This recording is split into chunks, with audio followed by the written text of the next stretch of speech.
Hey folks, welcome back. I'm your host, RR Slugger, and today we're taking a look at a brand new set for 2023. This is 31139 Cozy House. Before we get into the set itself, I have a disclaimer I'd like to say up front.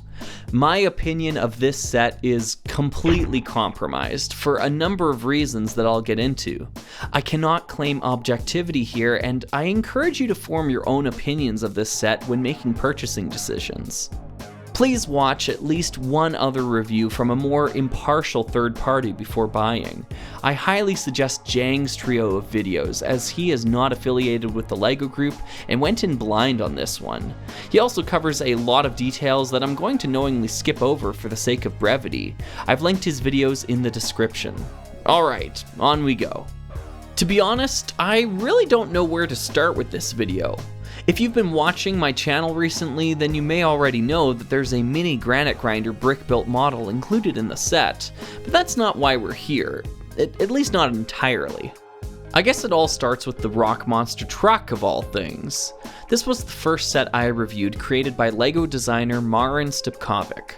After he himself saw the video, he reached out, we connected, and we've been fans of each other's work ever since. Some of his other notable creations include the 3-in-1 Street Racer and the Sunken Treasure Mission, both amazing modern sets in their own right. My friendship with the lead designer of this set is what clouds my ability to give it an impartial shake. I think the Cozy House 3-in-1 is fantastic, but I also think my opinion holds very little value here. Nonetheless, I want to talk a bit about my experience with the set and hopefully share some insight. Before even being told about the mini granite grinder included, I was already going to buy this set simply on the basis of it being a Marin Stipkovic 3-in-1. I've been so impressed with his work in the past that it made this set a no-brainer for me.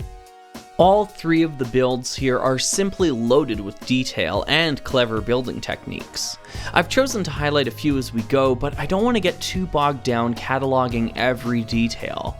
There are a ton of references and Easter eggs within this set, but I'm only going to make mention of a few of the ones that matter most to me. Starting with the A model, this build seems to depict the titular Cozy House quite well, resembling that of a typical Western suburban home. The build is fully enclosed on all four sides, but can be split open to both widen the front facade and expose all the inner intricacies. Clip pieces help lock the conversion in place, and this ability to rearrange the model is a trait shared by all three builds, perhaps the most impressive aspect of this set. The included nuclear family was designed in a way so that all of their parts are completely interchangeable with one another. This is a neat feature, and it's refreshing to see minimalist minifigure designs in modern sets again, but for this video, I've decided to replace them with my own minifigures. Outside the house is a front patio with some deck chairs and creeping vine greenery. Timmy and the doctor can check the mailbox out front every day to see if their Bricklink order has finally arrived. While they wait for their parcel, there are always chores to do around the house. Inside, we can see a few different living spaces, including a pair of bedrooms. Downstairs, there's a really great armchair build for Dr. Cyber to lounge in after a long day. In the kitchen, we'll find enough tomato soup for the whole family. Overall, this home lives up to its name, and while some of the quarters can feel rather tight, I appreciate the level of detail throughout. The scale on display here is similar to that of the City of Lanterns, though I would say that the Cozy House is slightly more spacious.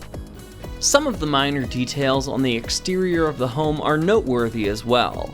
These colored tiles on the roof provide an added pop of vibrancy and can be easily aligned using the side of a brick separator during construction.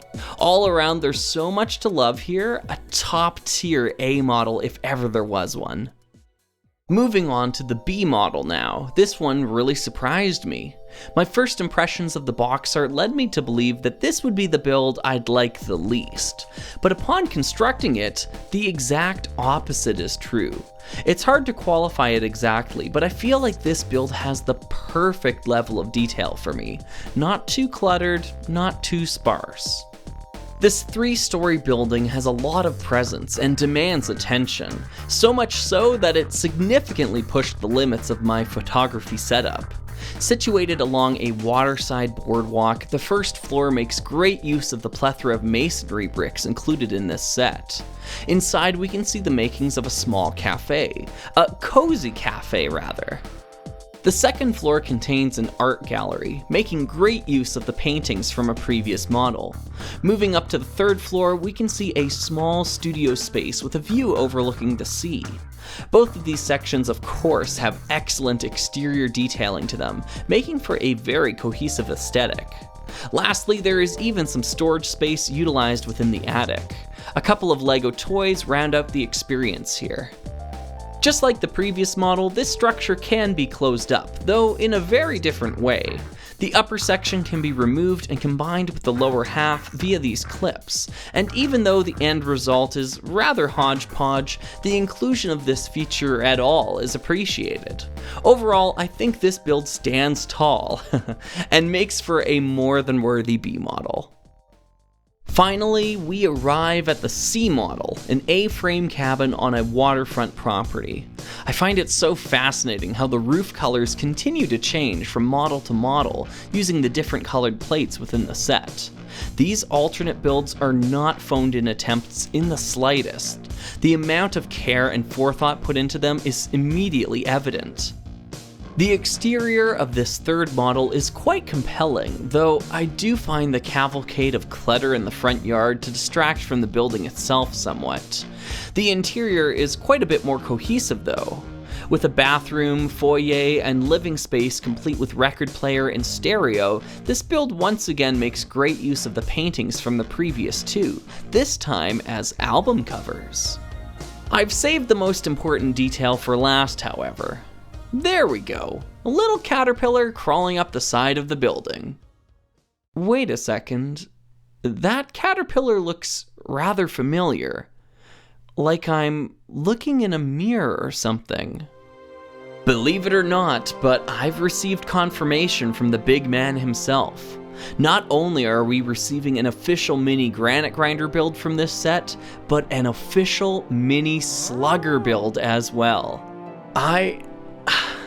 I'm nearly speechless. Slugger has been immortalized within an official LEGO set. I don't think I'll ever be able to get over how overwhelmed and grateful I am by this small gesture of generosity. Marin did not need to do this, and yet he did. And as such, I'm truly humbled by it. Here are the pieces you'll need if you want to build one yourself. Well, there you go. Thanks for watching, everyone. This certainly wasn't a typical review. I know I left out a ton of details about some of these models, but I wanted to focus on the most important points to my experience with them. Overall, I enjoy the set immensely and will likely keep either the B or C model together going forward. As I pointed out from the start, this video was never meant as a buyer's guide anyways, as my opinion is understandably compromised in that regard. Hopefully you've derived some joy and entertainment from watching nonetheless. I've been your host, RR Slugger, and I'll see you next time for another video.